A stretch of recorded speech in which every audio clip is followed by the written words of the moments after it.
Sa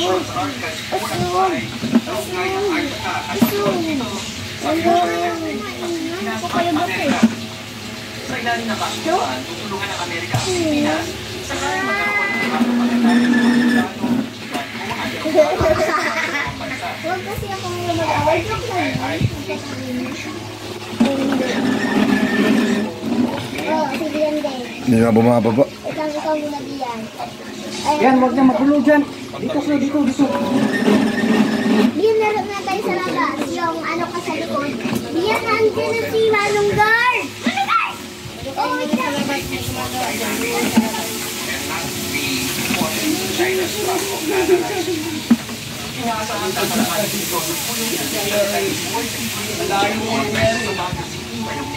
Sinanay?